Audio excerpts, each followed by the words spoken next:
ನವೋದಯ ಮತ್ತು ಮೊರಾರ್ಜಿ ಆದರ್ಶ ವಿದ್ಯಾಲಯ ಹಾಗೂ ವಿವಿಧ ವಸತಿ ಶಾಲೆ ಪ್ರವೇಶ ಪರೀಕ್ಷೆಗಳಲ್ಲಿ ಪರಿಸರ ಅಧ್ಯಯನಕ್ಕೆ ಸಂಬಂಧಿಸಿದ ಕೆಲವೊಂದಷ್ಟು ಪ್ರಶ್ನೆಗಳನ್ನು ಕೇಳ್ತಾರೆ. ಈಗಾಗಲೇ ನೀವು ಇದರ ಹಿಂದಿನ ಭಾಗವನ್ನು ಕಲ್ತಾರೆ. ಜೀವ ಪ್ರಪಂಚದ ಮುಂದುವರೆದ ಭಾಗದ ಪ್ರಶ್ನೆಗಳನ್ನ ಈಗ ಇವತ್ತು ನಾವು ಚರ್ಚಿಸೋಣ. ಪ್ರಶ್ನೆ ನಂಬರ್ 1 ನೋಡ್ರಿ. ತಮ್ಮ ಆಹಾರವನ್ನು ತಾವೇ ತಯಾರಿಸಿಕೊಳ್ಳದೆ ಆಹಾರಕ್ಕಾಗಿ ಇತರ ಜೀವಿಗಳನ್ನ ಅವಲಂಬಿಸಿರುವ ಜೀವಿಗಳಿಗೆ ಏನೆಂದು ಕರೆಯುತ್ತಾರೆ? ನೋಡ್ರಿ, ಹಿಂದಿನ ತರಗತಿಯಲ್ಲಿ ನೀವೇ ಕಲ್ತಿದ್ರಿ. ತಮ್ಮ ಆಹಾರವನ್ನ ತಾವೇ ತಯಾರಿಸಿಕೊಳ್ಳುವಂತ ಜೀವಿಗಳಿಗೆ ಏನೆಂದು ಕರೆಯುತ್ತಾರೆ? ಸ್ವಪೋಷಕಗಳು ಅಂತಂದ್ರೆ ನೀವು. ಎಕ್ಸಾಂಪಲ್ ಸಸ್ಯಗಳು ತಮ್ಮ ಆಹಾರವನ್ನು ತಾವೇ ತಯಾರಿಸಿಕೊಳ್ತಾವ. ಆದ್ರೆ ಇವ್ರು ಏನಂದರು? ತಮ್ಮ ಆಹಾರವನ್ನ ತಾವೇ ತಯಾರಿಸಿಕೊಳ್ಳದೆ ಆಹಾರಕ್ಕಾಗಿ ಇತರ ಜೀವಿಗಳನ್ನ ಅವಲಂಬಿಸಿರುವಂತಹ ಜೀವಿಗಳಿಗೆ ಏನೆಂದು ಕರೆಯುತ್ತಾರೆ ಅಂತ ಹೇಳ್ಯಾರ. ನೋಡ್ರಿ, ಆಹಾರಕ್ಕಾಗಿ ಇತರ ಜೀವಿಗಳನ್ನ ಅವಲಂಬಿಸಿರುವಂತಹ ಜೀವಿಗಳಿಗೆ ಏನು ಕರೀತಾರೋ? ಪರಪೋಷಕಗಳು ಅಂತ ಕರೀತಾರೆ. ನೆನಪಿರಲಿ, ತಮ್ಮ ಆಹಾರವನ್ನ ತಾವೇ ತಯಾರಿಸಿಕೊಳ್ಳದೆ ಆಹಾರಕ್ಕಾಗಿ ಇತರ ಜೀವಿಗಳನ್ನ ತಿಂದು ಬದುಕುವುದ ಅದಕ್ಕೆ ಏನು ಕರೀತಾರೋ? ಪರಪೋಷಕಗಳು ಅಂತ ಕರೀತಾರೆ. ಉದಾಹರಣೆ ಮನುಷ್ಯ. ನೋಡ್ರಿ, ಮನುಷ್ಯ ತನಗೆ ಬೇಕಾದ ಆಹಾರ ತಾನು ತಯಾರು ಮಾಡ್ಕೋತಾನ? ಇಲ್ಲ, ತನಗೆ ಬೇಕಾಗಿರ್ತಕ್ಕಂಥ ಆಹಾರವನ್ನ ಸಸ್ಯಗಳಿಂದ ಪಡ್ಕೋತಾನ, ಇಲ್ಲ ಪ್ರಾಣಿಗಳಿಂದ ಪಡ್ಕೋತಾನ. ಅದಕ್ಕಾಗಿ ಮನುಷ್ಯ, ಪ್ರಾಣಿಗಳು, ಪಕ್ಷಿಗಳು ಇವೇನಪ್ಪ ಅಂದ್ರೆ ಪರಪೋಷಕಗಳು. ಅರ್ಥಾತ್ ಪ್ರಶ್ನೆ ನಂಬರ್ 2 ನೋಡ್ರಿ. ಸಸ್ಯಗಳು ಮತ್ತು ಅದರ ಉತ್ಪನ್ನಗಳನ್ನ ಮಾತ್ರ ಆಹಾರವಾಗಿ, ನೋಡ್ರಿ, ಸಸ್ಯ ಮತ್ತು ಅದರ ಉತ್ಪನ್ನಗಳನ್ನ ಮಾತ್ರ ಆಹಾರವಾಗಿ ಸೇವಿಸುವಂತ ಪ್ರಾಣಿಗಳಿಗೆ ಏನೆಂದು ಕರೆಯುತ್ತಾರೆ? ನೋಡ್ರಿ, ಸಸ್ಯ ಮತ್ತು ಅದರ ಉತ್ಪನ್ನಗಳನ್ನ ಮಾತ್ರ ಆಹಾರವಾಗಿ ಸೇವಿಸುವಂತ ಪ್ರಾಣಿಗಳಿಗೆ ಏನೆಂದು ಕರೆಯುತ್ತಾರೆ? ಸಸ್ಯಾಹಾರಿ ಪ್ರಾಣಿಗಳು. ಇದು ಸಸ್ಯಗಳನ್ನ ಮಾತ್ರ ತಿಂದು ಬದುಕುವಂತ ಪ್ರಾಣಿಗಳು ಏನೇನು ಕರೀತಾರೆ? ನಾವು ಸಸ್ಯಾಹಾರಿ ಅಂತ ಕರೀತಾರೆ. ಉದಾಹರಣೆ ಮೊಲ, ಮೇಕೆ, ನೆಕ್ಸ್ಟ್ ಹಸು. ತಮ್ಮ ಆಹಾರಕ್ಕಾಗಿ ಇತರ ಪ್ರಾಣಿಗಳನ್ನ ತಿಂದು ಬದುಕುವಂತ ಪ್ರಾಣಿಗಳಿಗೆ ಏನೆಂದು ಕರೆಯುತ್ತಾರೆ ಅಂತ ನೋಡ್ರಿ. ತಮ್ಮ ಆಹಾರಕ್ಕಾಗಿ ಇತರ ಪ್ರಾಣಿಗಳನ್ನ ತಿಂದು ಬದುಕುವಂತ ಪ್ರಾಣಿಗಳಿಗೆ ಏನೆಂದು ಕರೆಯುತ್ತಾರೆ? ಏನು ಕರೀತಾರ ಅಂದ್ರೆ ಮಾಂಸಾಹಾರಿಗಳನ್ನು ಕರೀತಾರೆ. ತಮ್ಮ ಆಹಾರಕ್ಕಾಗಿ ಇತರ ಪ್ರಾಣಿಗಳನ್ನು ತಿಂದು ಬದುಕುವಂತ ಪ್ರಾಣಿಗಳಿಗೆ ಮಾಂಸಾಹಾರಿಗಳನ್ನು ಕರೀತಾರೆ. ಉದಾಹರಣೆ ಹುಲಿ, ಚಿರತೆ, ಸಿಂಹ ಇವೆಲ್ಲ ಏನಪ್ಪ ಅಂತಂದ್ರ ಪ್ರಾಣಿಗಳು ತಿಂದು ಬದುಕ್ತಾವ. ಈಗಲ್ಲ ಎಲ್ಲಾರು ಹುಲಿಗಳ ಹುಲಿ ಸಸ್ಯಗಳನ್ನು ತಿಂದು ಬದುಕ ಕೈ ಕೇಳಿದಾರನ? ಇಲ್ಲ, ಸಸ್ಯಗಳು ಪ್ರಾಣಿಗಳನ್ನ ತಿಂದು ಬದುಕುವಂತ ಪ್ರಾಣಿಗಳಿಗೆ ಮಾಂಸಾಹಾರಿಗಳನ್ನು ಕರೀತಾರ. ಯಾವ್ಯಾವ ಅಂತಂದ್ರ ಹುಲಿ, ಚಿರತೆ, ಸಿಂಹ ಇವೇನಪ್ಪ ಅಂದ್ರ ಮಾಂಸಾಹಾರಿ ಪ್ರಾಣಿಗಳು. ಇನ್ನೆಷ್ಟು ನೋಡ್ರಿ. ಸಸ್ಯ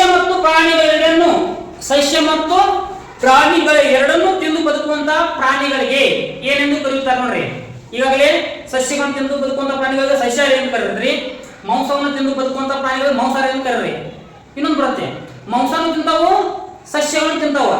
ಮಾಂಸ ಮತ್ತು ಸಸ್ಯಗಳನ್ನು ತಿಂದು ಬದುಕುವಂತ ಪ್ರಾಣಿಗಳಿಗೆ ಏನೆಂದು ಕರೆಯುತ್ತಾರೆ? ಏನ್ ಕರೀತಾರ? ಮಿಶ್ರಹಾರಿಗಳು ಅಂತ ಕರೀತಾರ. ನೋಡ್ರಿ, ಮಿಶ್ರಹಾರಿಗಳು ಅಂದ್ರೆ ಏನಪ್ಪಾ ಅಂದ್ರೆ ಅವರು ಮೀಸಲಾರಿಗಳು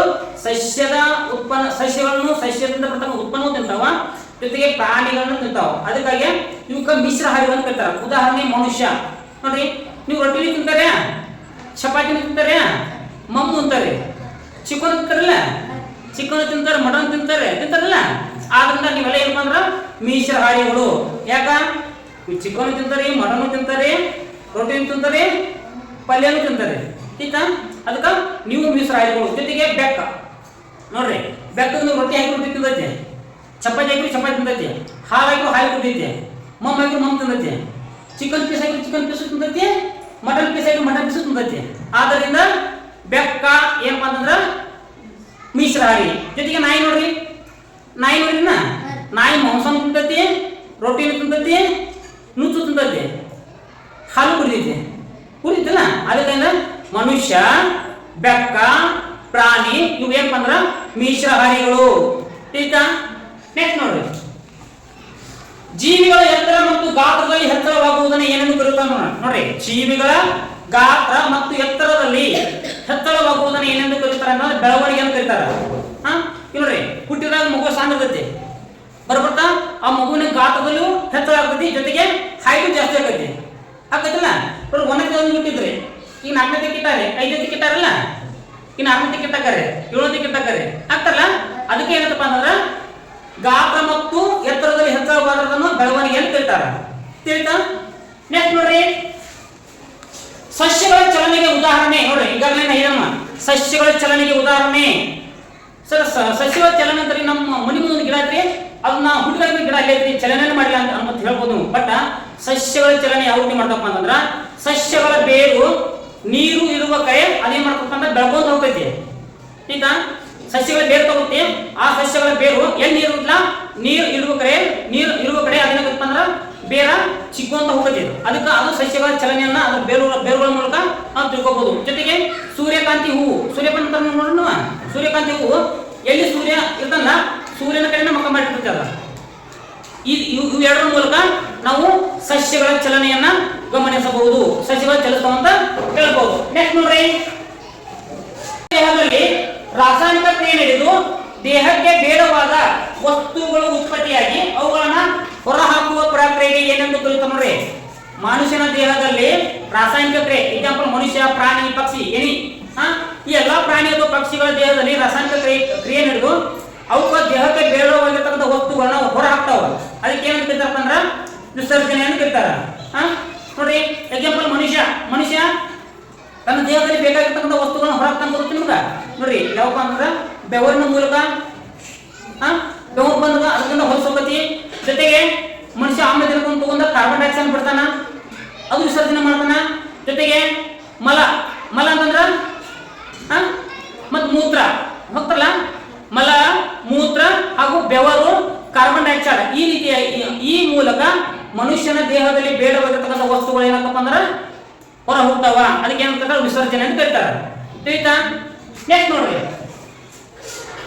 ಹೆಚ್ಚಾದ ನೀರನ್ನ ಸಸ್ಯಗಳು ಎಲೆಗಳ ಮೂಲಕ ಹೊರಹಾಕುವ ಪ್ರಕ್ರಿಯೆ. ನೋಡ್ರಿ, ಹೆಚ್ಚಾದ ನೀರನ್ನ ಎಲೆಗಳ ಮೂಲಕ ಹೊರಹಾಕುವ ಪ್ರಕ್ರಿಯೆ ಏನೇನು ಕರೀತಾರಪ್ಪ ಅಂದ್ರೆ ಬಾಷ್ಪ ವಿಸರ್ಜನೆ ಅಂತ ಕರೀತಾರ. ನೋಡ್ರಿ, ಈ ಮನುಷ್ಯನ ಬೇಡವಾಗಿರ್ತಕ್ಕಂಥ ವಸ್ತುಗಳು ಯಾವತ್ತು ಹೊರಹಾಕ್ತಲ್ಲ, ಅದೇ ರೀತಿಯಾಗಿ ಸಸ್ಯಗಳು ಹೆಚ್ಚಾಗಿರ್ತಕ್ಕಂಥ ನೀರನ್ನ ನಾವೇನ್ ಮಾಡ್ತಪ್ಪ ಅಂದ್ರ ನೀರನ್ನ ಎಲೆಗಳ ಮೂಲಕ ಹೊರಹಾಕ್ತಾವ.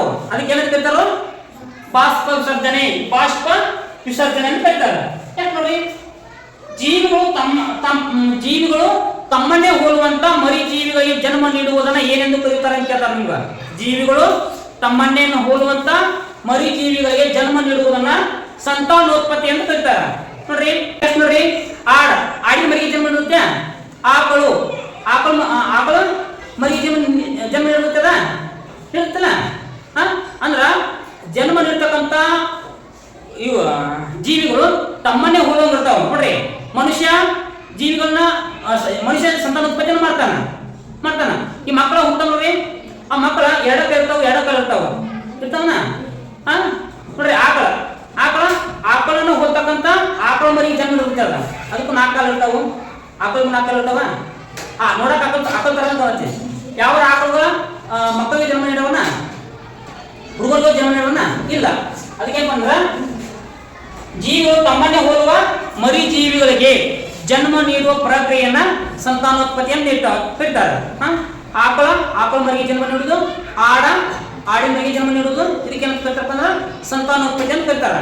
ನೋಡ್ರಿ, ನೆಕ್ಸ್ಟ್ ಪ್ರಾಣಿಗಳ ಸಂತಾನೋತ್ಪತ್ತಿಯು ಯಾವ ಮೂಲಕ ನಡೀತದೆ ನೋಡ್ರಿ. ಪ್ರಾಣಿಗಳ ಸಂತಾನೋತ್ಪತ್ತಿಯು ಮೊಟ್ಟೆ ಇಡುವುದರ ಮೂಲಕ ಮತ್ತು ನೇರವಾಗಿ ಮರಿಗಳ ಮೂಲಕ ಸಂತಾನೋತ್ಪತ್ತಿ ಆಗ್ತೈತಿ. ನೋಡ್ರಿ, ಆಕಳ, ಆಡ ಇವೇ ಮೊಟ್ಟೆ ಇಡ್ತಂದವ, ಸಜ್ಜೆ ಹಾಕೊಂಡವ ಇಲ್ಲ, ಅವೇನ ನೇರವಾಗಿ ಮರಿಗಳ ಮೂಲಕ ಸಂತಾನೋತ್ಪತ್ತಿ ಮಾಡ್ತಾವ.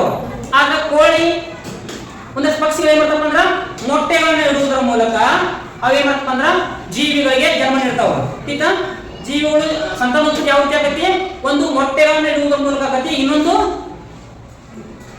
ನೇರವಾಗಿ ಮರಿಗಳನ್ನ ಹಾಕುವುದರ ಮೂಲಕ ಸಂತಾನೋತ್ಪತ್ತಿ ಆಗ್ತದ. ಆಗ್ತದ? ಓಕೆ,